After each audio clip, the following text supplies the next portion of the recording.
doesn't look greasy at all, Steph. What are you talking about?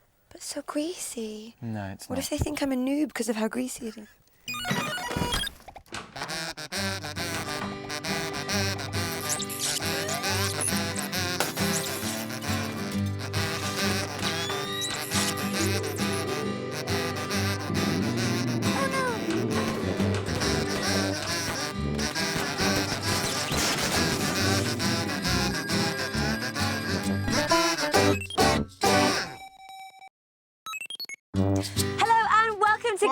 Why are you doing that bit? I always do that. That is my...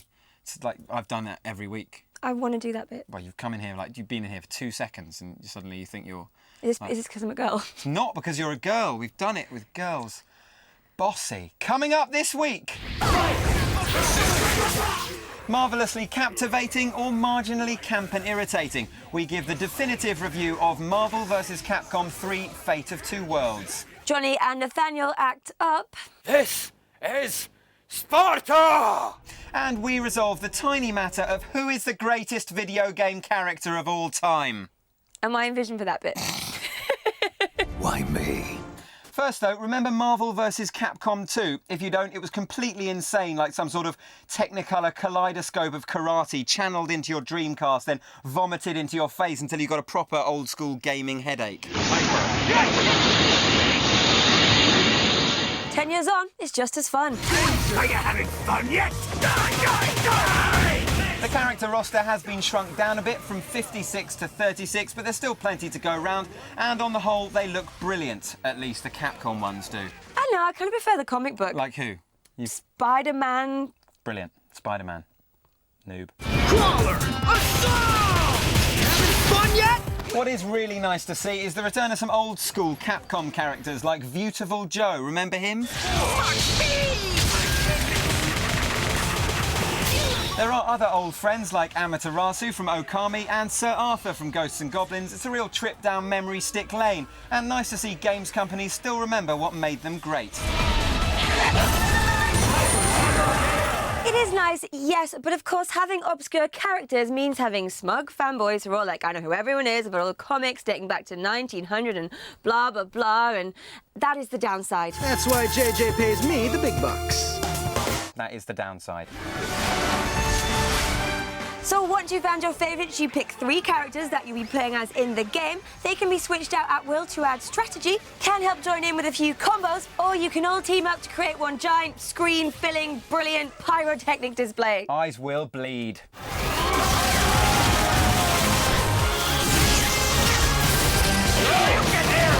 Graphics-wise, it's a bit like Street Fighter 4, plus some nice crisp outside lines, even if the character models perhaps aren't as expressionistic. Like the Marvel comics from which it's sprung, it's full of bright, saturated colours that look, well, almost as good as the intro bits, which are great.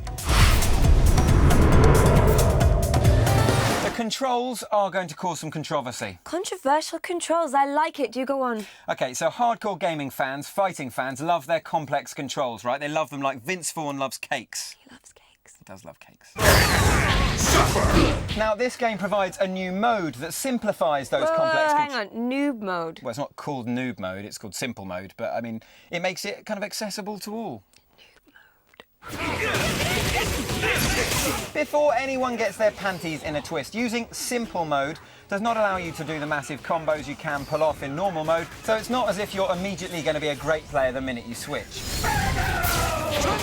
Sure, there could be a slight advantage, but experienced players will still have the edge. Here I go! What simple mode will do is draw more people in to play Marvel vs. Capcom 3 who are rubbish at fighting games. Like me. And it also means that anyone can really pick up the pad and bash about and make great explosions. Keep it stylish. Yahoo! Jackpot. Yes, the hardcore might be up in arms, but there are still plenty of oblique references for them in this game, and this just makes it fun for all. And hey, noobs might learn who Beautiful Joe is. Who is Beautiful Joe? You don't know who Beautiful Joe is? Come on, Six Machine! Six Cannon!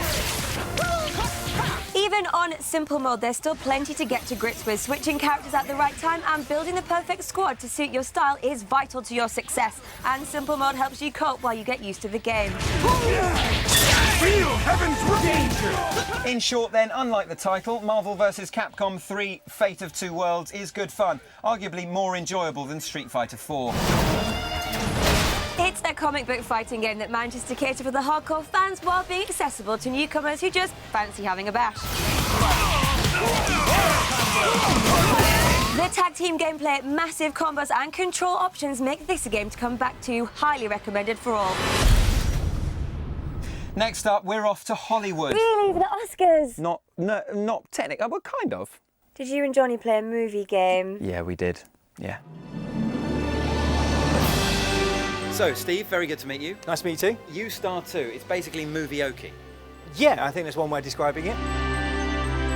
It's on the PS3 and Xbox, so Connect and Move. Yep, absolutely. So when people hear movie-oki or movie karaoke, they get terrified they're going to have to sing. At least they don't have to worry about that. This No is singing This is whatsoever. all about acting. This is about you being placed in your favourite Hollywood movie. So bringing the magic of Hollywood right into your living room. Madness.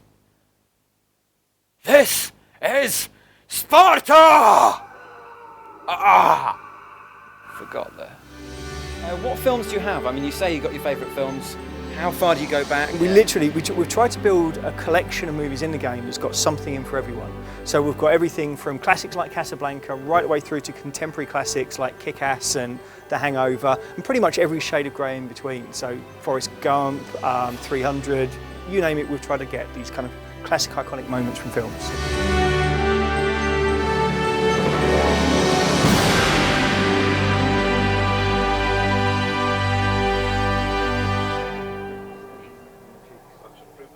Was it in the cheeks? I feel like Wallace from Wallace and Gromit. Yeah, I can see that. Yeah. Not even Wensleydale.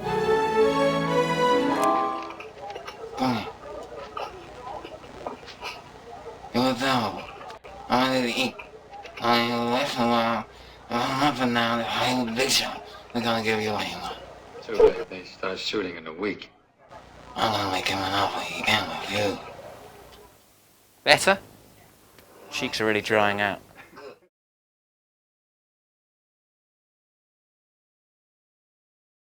Let's get your sunnies on. Sorry.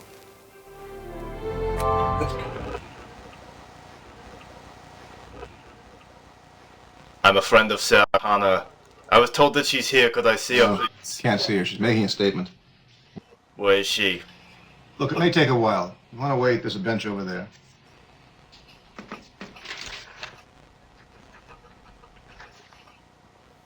I'll be back.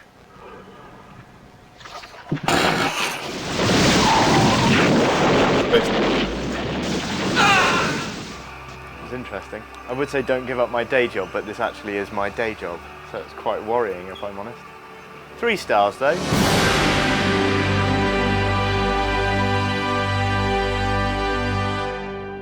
That was incredibly disturbing. Is it good? No, not really. I mean, it's quite fun if you get into the spirit of things. We obviously did it with the PS3 Move. I imagine it's better with Kinect.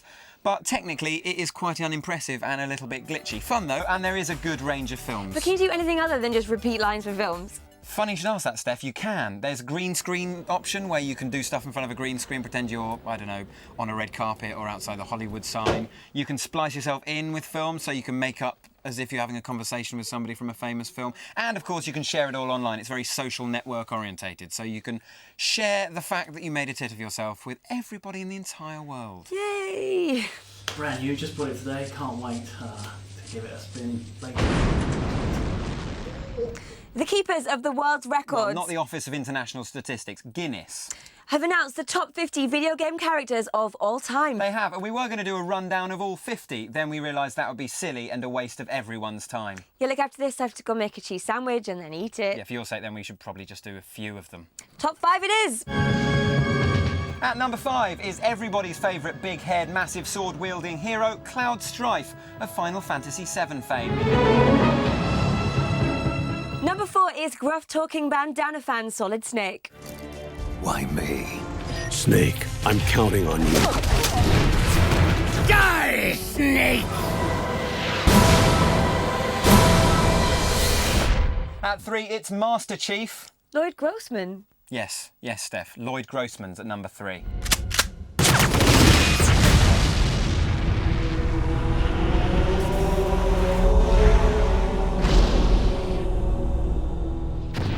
number 2, it's Link from The Legend of Zelda. Proving that people with weirdly pointy ears who run around in green tights chasing fairies can make it in life. There's hope for you yet. I'll pretend I didn't hear that.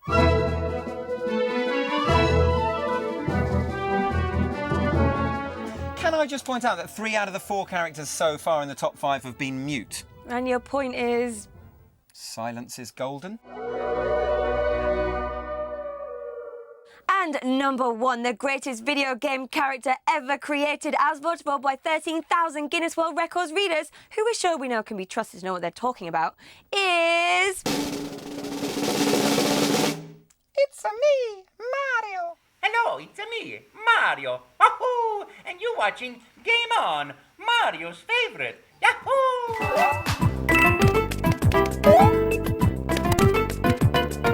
No surprises there then. The short, squat plumber from Italy is officially the world's greatest video game character. We would normally say that was down to his fantastic moustache, but that wouldn't explain why Luigi didn't appear in the list at all.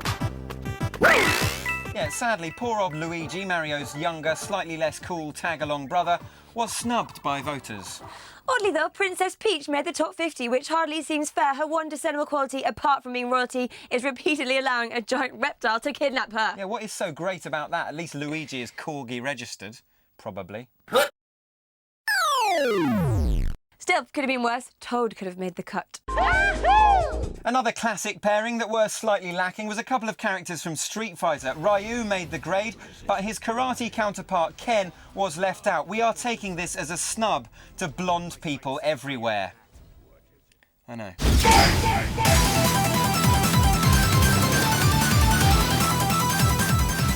Overall, the list had a nice mix of classic characters and more present protagonists, but it seems that whatever the current trend may be, Mario will always have a stranglehold on the video game world. Oh, there's no need to be so negative about it. Sorry, I'm just not used to plumbers being reliable. Hey. And finally, nothing we like more here at Game On than a bit of mindless cartoon violence. Apart from cheese sandwiches with a tiny bit of pickle with those small chunks. Yeah, the little chunk, that sandwich pickle, it is absolutely delicious. Delicious. Anyway, we were terrified that the reboot of Mortal Kombat would try and go all gritty and real and serious and different. Then we saw this. We share blood. We are not brothers. Warning! Put your sandwich down and your children to bed. This is fairly cartoon graphic.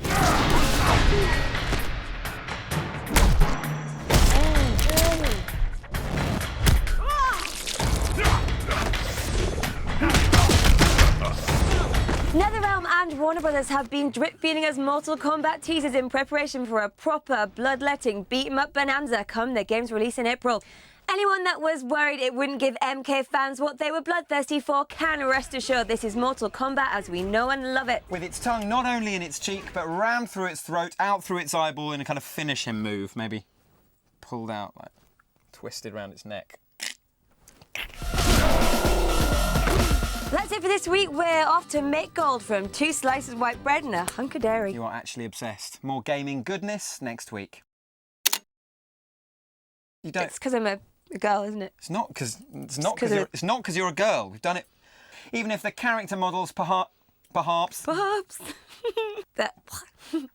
dun, dun. The keepers of the world's records. Not the offers of international. Sorry. The who. The who now? The what? The where? The keepers of the world. I shouted them. Yes, Steph. Lloyd Grossman. Lois Grodman is at number 3, and we're going to take a moment to look at each other's hair. Sounds slightly tender, if I'm honest. Sounds like a tender moment. Yeah, don't touch it. Luigi's rubbish, though. Go on. He's not even in the top 50. He doesn't even do anything. He does. He can do pretty much as Mario. Just doesn't choose to.